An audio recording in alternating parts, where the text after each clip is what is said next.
So yun o, manipis na talaga siya. So ang kailangan nito i-reface. Ang problema pag i-reface, nipis na, basag na siya. Sil. Di makaya, di kabuylo. Baklas na siya. Nuksan ko yon kaya kala ko sa bearing. Di ba nasabi mo sa bearing yung primero? Okay, parang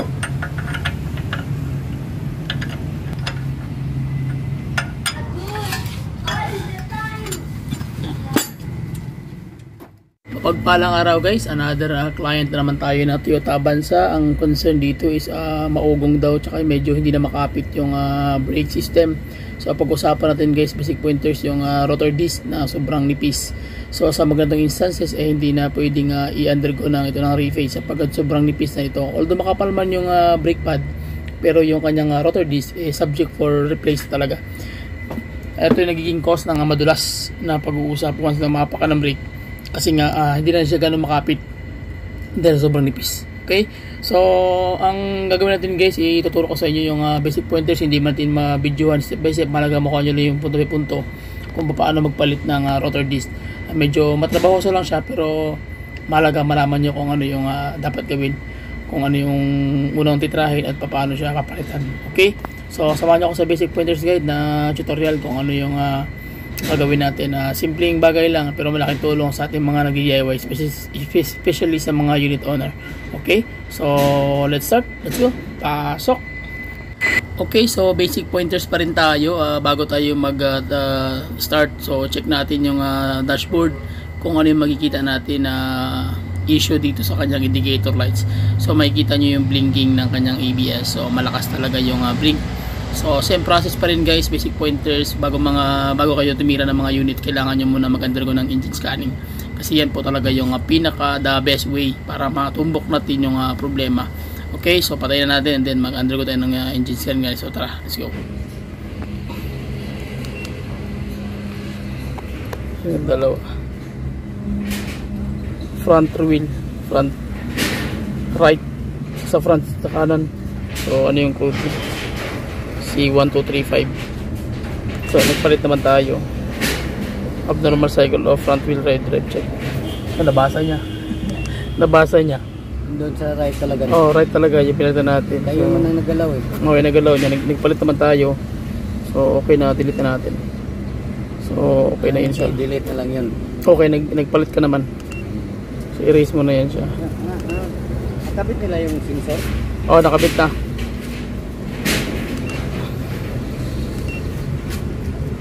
Okay, so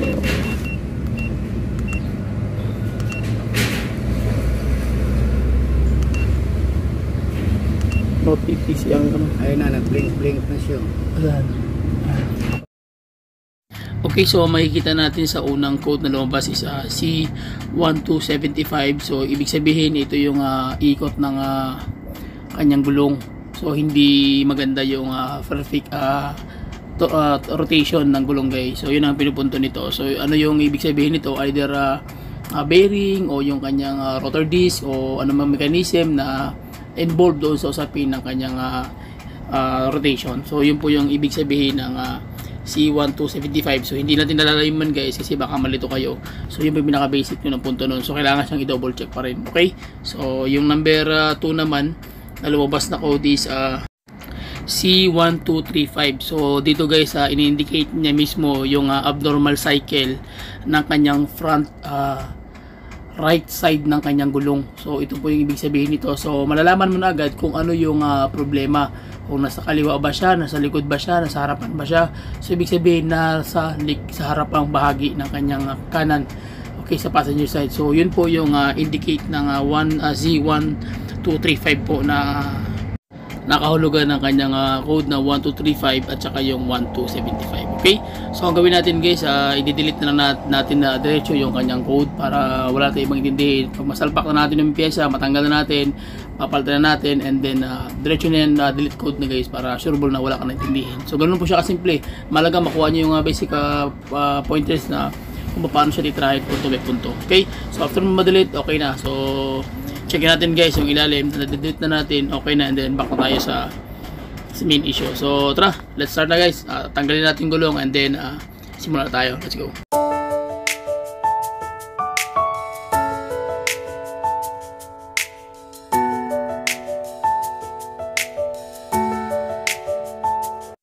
Okay, so check natin guys yung kanyang rotor disc assembly.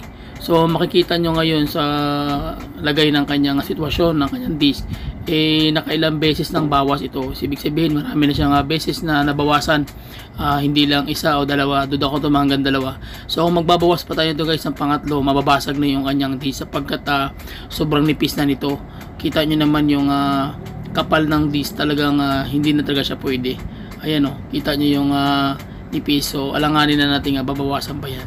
So subject for replacement talaga yung assembly nito. Okay, so ngayon check natin yung kanyang ito yung kanyang sensor, so which is dapat yung palitan ito, pero ang concern ng may-ari is yung kanyang disc. Okay, and then check mo yung kapal ng brake pad guys, sobrang kapal pa niyan, halos wala pang bawas. So dahil nga sobrang nipis na ng disc, hindi na gano'ng nagpi-play yung padding, so nagkukos ito ng madulas na apak ng preno dahil dito, dahil hindi na nga niya kayang itulak pa dahil nga pudpud na. Okay, so yun mga basic pointers guys na problema nito. Okay, so magpapalit tayo ng rotor disc and then yung kanyang brake pad dahil medyo makapal pa, ibabalikan natin to guys. Okay, so tara, let's go.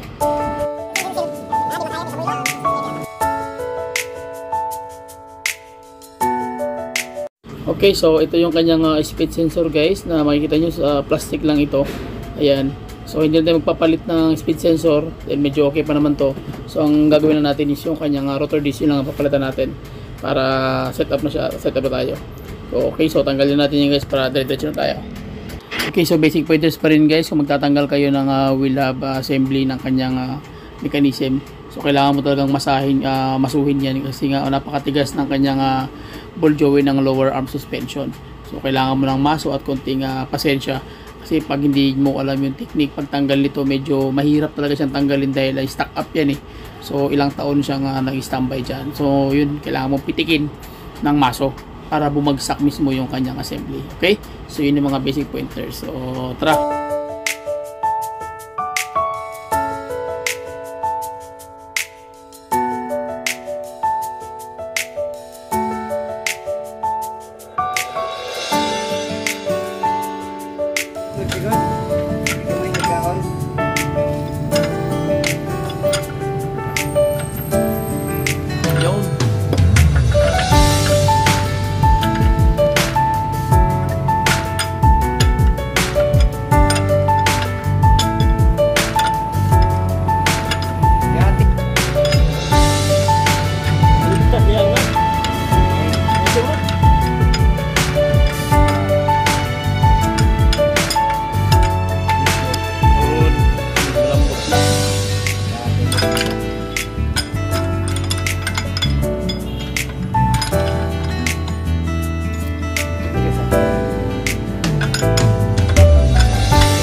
Center mo lang.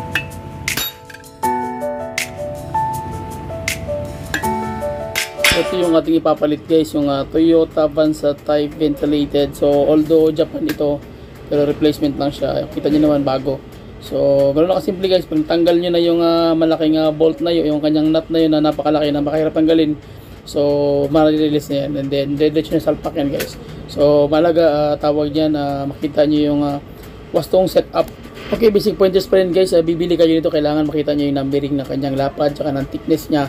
At least alam nyo yung idea kung paano siya pipiliin yung mga parts. Mayroon siya 17 yung kanyang lapad, and then yung kanyang kapal is nasa 5. Okay, so yun yung mga basic pointers guys. So sige, kabit na natin. Okay, so nakabit na natin guys yung buong assembly. So ayan, makikita nyo. So kailangan na wala yung play o anumang klaseng play ka mararamdaman. Dapat set up talaga yan, setting talaga siya guys, upang maiwasan nyo yung tatawag na humming sound na tumatakbo kayo ng 80 to 100 na speed tapos may tumutunog. Ibig sabihin may problema yun sa bearing, sa kanyang wheel hub bearing. So yun po yung kailangan talaga, na kailangan ma-address nyo yun, na nagpalit kayo ng mga parts na bago. Okay,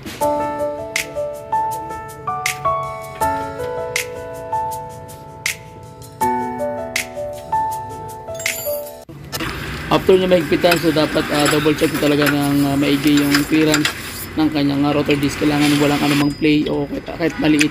Kailangan setting talaga yan siya. Okay? After that, kabit na natin yung mechanism, yung kanyang brake sensor, and then yung kanyang rotor disc assembly. Okay, so ganoon lang kasimple guys. At least sundin nyo lang yung step by step, and then makakuha nyo na kung paano nyo titirahin ng mag-DIY yung unit nyo. Okay? So comment lang kayo guys, may mga tanong kayo, check nyo lang sa comment section, and then magre-reply ako anong oras, anong panahon. Okay, so please subscribe to YouTube channel. Bye bye and God bless. See you. Alright. Okay. Alright.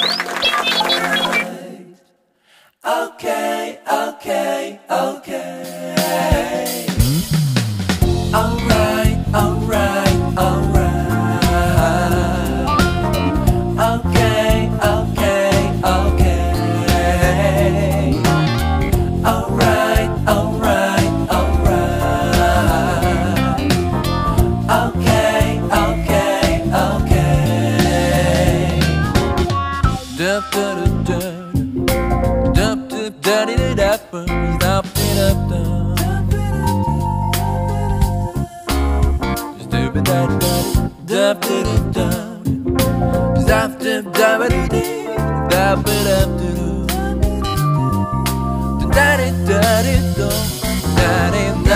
da da da da.